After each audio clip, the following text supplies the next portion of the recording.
আসসালামু আলাইকুম। আপনারা শুনছেন অশ্রুসিক্ত জল। লিখনিতে আমি সাদিয়া। পর্ব 2।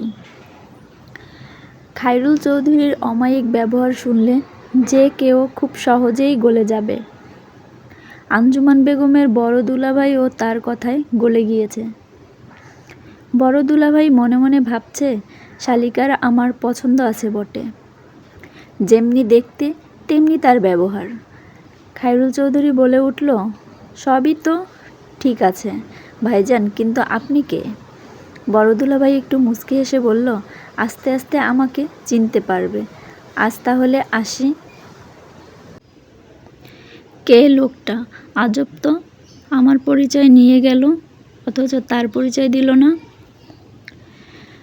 বাসায় আবার আঞ্জুমান বেগমের বিয়ের কথা উঠল। বড় দুলাভাই নড়ে চড়ে বসে বলল, আমার কাছে একটা ছেলে আছে, সকলের আশা করি পছন্দ হবে। তাহলে ছেলেটাকে একদিন বাড়িতে ডাকি, আপনারা সবাই দেখেন। এবার আঞ্জুমান বেগমের বাবা বলল, বড় জামাই যেহেতু পছন্দ করেছে, তাহলে আমার মনে হয় ওই ছেলেটাকে সকলের একবার দেখা উচিত। কি বলো তোমরা সবাই? বাবার কথায় সবাই সায় দিল। এবার বড় দুলাভাই আঞ্জুমান বেগমকে সামনে ডাকল, কই গো শালিকা, সামনে আসো, আর তাকে আমাদের বাড়িতে কালকে সন্ধ্যায় আসতে বলো। পরদিন সন্ধ্যাবেলা দুই পরিবারের লোকজন মিলে আনুষ্ঠানিকভাবে পাত্রপাত্রী দেখার পর্ব সেরে নিল। দেনা পাওনা নিয়ে কথা উঠলে বরপক্ষর লোকজন কথার কাটাকাটি করে রাগ হয়ে একসময় উঠে গেল।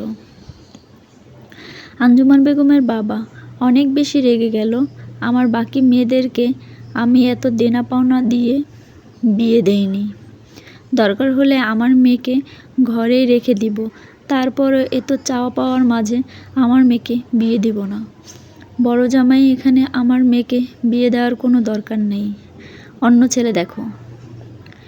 অনেক দিন গত হয়ে গেল, আঞ্জুমান বেগম আর খায়রুল সাহেবের সাথে যোগাযোগ প্রায় বন্ধ। প্রায় 2 মাস পরে খায়রুল চৌধুরী বড় দুলাভাইয়ের সাথে যোগাযোগ করল, দুলাভাই যেভাবেই হোক আমাদের দুজনকে এক করে দিন, প্রয়োজনে আমি আমার ফ্যামিলিকে রেখে আঞ্জুমানকে বিয়ে করতে চাই। আপনি আপনার শ্বশুর শাশুড়ির সাথে কথা বলেন। বড় দুলাভাই সরাসরি বাসায় গিয়ে তার শ্বশুরের রুমে গেল। বাবা, আপনার সাথে আমার কিছু কথা আছে। তা কি কথা বলবে বাবা, বলো। কথাটা হলো, আঞ্জুমানের বিয়ে নিয়ে কিছু ভাবলেন? না, তেমন কিছু ভাবি নাই। ভালো ছেলে পেলে আঞ্জুমানকে খুব তাড়াতাড়ি বিয়ে দিতে চাই। বাবা, বলি কি, ওই ছেলেটা অনেক ভালো। ওই ছেলেটা? কোন ছেলেটা? বাবা, আপনি আর রাগ করবেন না, আঞ্জুমানের ওই ছেলেটাকে অনেক বেশি পছন্দ, কিন্তু আমি ওরকম পরিবারে আমার মেয়েকে বিয়ে দিতে চাই না। বাবা, ও ওর পরিবারের সবাইকে রেখে আঞ্জুমানকে বিয়ে করতে চায়।